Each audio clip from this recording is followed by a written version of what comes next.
In order to load DAZ Studio format content into Poser, you need to make Poser companion files. Now, to do this, it's a fairly simple process, but there's a lot of knowledge that you need to have in order to understand what's going on. So I'm just going to cover what you need to know, and then I'll cover how to actually create the files. So first of all, we have this. You can see my file type here. I'm going to browse the file location.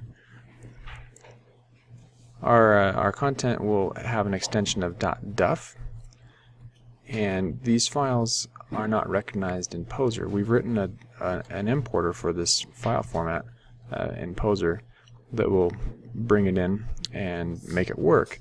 However, in order to make our .duf files actually show up in the Poser library, we had to tie it to a file format that they recognize. So, for the case of Genesis 2 mail, for instance, we have to create a CR2 that will cause this .duf file to load. And let's see if I can find a file real quick. Okay, so let me bring up this folder. I'm in my runtime libraries character DAZ people folder, and I have the Genesis 2 base mail right here. If you see in my DAZ format folder, I just have two files, Genesis 2 base mail .duf and PNG. In my libraries, my runtime library, I have 4 files, and that is, we created a CR2 and a Python file. The CR2 is basic. It basically just tells it to run the Python file, which causes the .duf file to load. So it's just kind of a series of events that happens. So it is necessary for us to create these files, and that's what this action in DAZ Studio for creating the Poser companion files does, is it creates those. Let's just go back in here. Let's launch the interface. Alright, so you can get to it by right-clicking on the content library and going to create Poser companion files. I know it's somewhere else in the interface, don't know exactly where it is. Now when your interface comes up, one important thing to remember is that this dialog is actually based on whatever you have selected in your content library pane. So I'm in this Genesis 2 mail folder right now, and coincidentally I actually selected my file, which gives me more options. Let's walk through this one at a time. First of all, let's just say my base path. This base path right here, no matter what you do, you need to make sure that this one is mapped in Poser as well, right? So we're going to create these files, presumably in a runtime that's mapped in Poser. But the thing is the files that we create are just the front-end files. They're just the ones that the user sees. But those files actually call a bunch of files in the background. In the data folder, there are the geometry, rigging, UVs, morphs, all those different files that are in the data folder. Well, those exist in this base path right here. And so you need to make sure that when you're in Poser that this directory gets mapped as well, so that you have all your support assets. A lot of people get mixed up with this one. If you want to make it really easy, if you're creating content, let's say I have a temp directory, let's say I have a project directory where I'm working, and it's called Genesis 2 mail, and I'm working on my product. I will have that one mapped, and that's where my .duf files are, and I might as well just map that exact same directory as a Poser directory as well.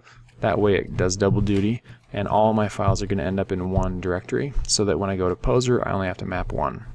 That's just the easiest way to do it. So that's what I'm doing in this case actually, is my DAZ 3D beta library that I have mapped here. That is where I'm going to save my Poser files. Alright, so anyway, this is just informational up here, just giving you some information that's important to recognize. And then right here, this option, selected .duf files in the current folder or all .dufs. In this case, I had a file selected, so it gave me the option to go with what's selected. Now maybe there are 20 files in there, I only wanted to create one. You know, that's why that's there. But if I had nothing selected, then the only option I'd have was doing all. Now if you're converting, I say converting, I guess it's just if you're creating the companion files for a whole product that has material presets and geometry that loads and all these different things like that, you might be able to go in and say all DUF files in the current folder and all its subfolders. But that's not really terribly important and maybe not the most common use case. Let's just go one at a time. So I have my file selected. I'm going to make the companion file for that one. And my base path, like I said, I'm going to use the same one as my base path up here. So all my content's going to be in one directory, so I only have to map one directory in Poser. But this will show you anything that's mapped as a Poser runtime right now. Now you get here to this relative path. This is, again, informational. Since this is my base path, then if I went to that folder, D, my DAS3D beta library, there would be a runtime libraries folder, and then my files are going to get placed somewhere below this chain, and we're going to determine where exactly right here. The first option is to use the metadata to determine where the files are going to go, and it also puts an extension on it. How do you know whether your content has metadata or not? Well, you look in the upper right corner of the icon for it in the content library, and you will see something such as actor or material or hierarchical material or something like that. If that shows up, then you know you have metadata. You can look at this pretty quickly, see whether it's correct or not, and if it is correct, like here where it says actor, then we know we can use the metadata to convert this file. If it isn't there, then you would need to go and specify. In this case, with the male, it's going to go into runtime libraries character, and it's going to get a CR2 extension. But if it was a material preset, it might be that it's going to be an MC6, and it would go into materials, or maybe it's going to go under pose and have a PZ2 extension. All that stuff can be determined by the file type. Now, as a content creator, you may not have all of your metadata set up correctly. And so using the metadata to decide where it goes, it may not be the best option. If you know what kind of content it is, however, this might be the better option, is to use this library and file extension. So you specify. Say, okay, well, he's a figure. So I'm going to choose figure CR2. Alright. The next thing that we're going to go do is decide what the path is going to be like. Right now it's going to go into my DAS3D beta library runtime libraries / character. And then this supplemental path part right here puts /DSON conversions on the end. Alright, so if I just go and I create my file right now. Let's browse there.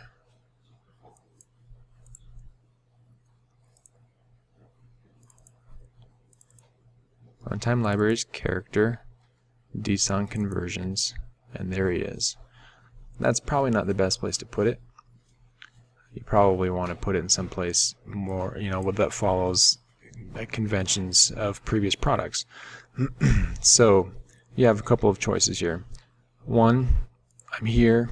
I can just rename this to whatever I want it to be, or I can take these files and cut them out of here and paste them in the right place. Whatever you want. You can do that. You can just move things around. It's not going to break anything. But you have another option, that is just to save it to the correct location in the first place. So I've got this set up. I'm going to be a figure, and then for the supplemental path, I know I want him to go into DAS people. And I can do that. And if I hit accept, it'll place it in this DAS people folder, which I already have a copy there, so it's not really going to show anything.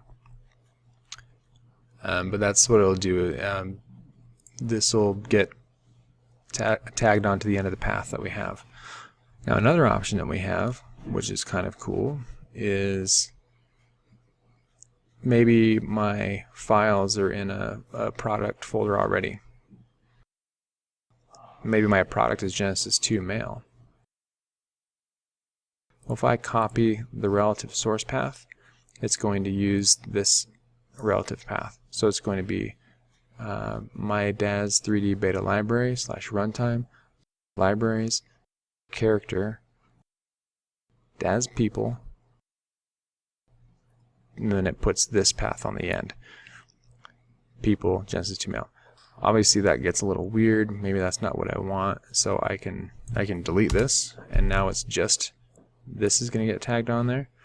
Or you can actually trim from the relative source path. So I say, well, I don't need people because that's already implied, or I don't need it for some reason. I can tell it to trim people from the path. So now it would be beta library, runtime libraries, character, Genesis 2 mail. And that's where it would go. In fact, let's just do that real quick. Character, Genesis 2 mail, and my files are there. So you have a few options there for making it fall into the correct path where you want it to go, or again, you can just move the files around.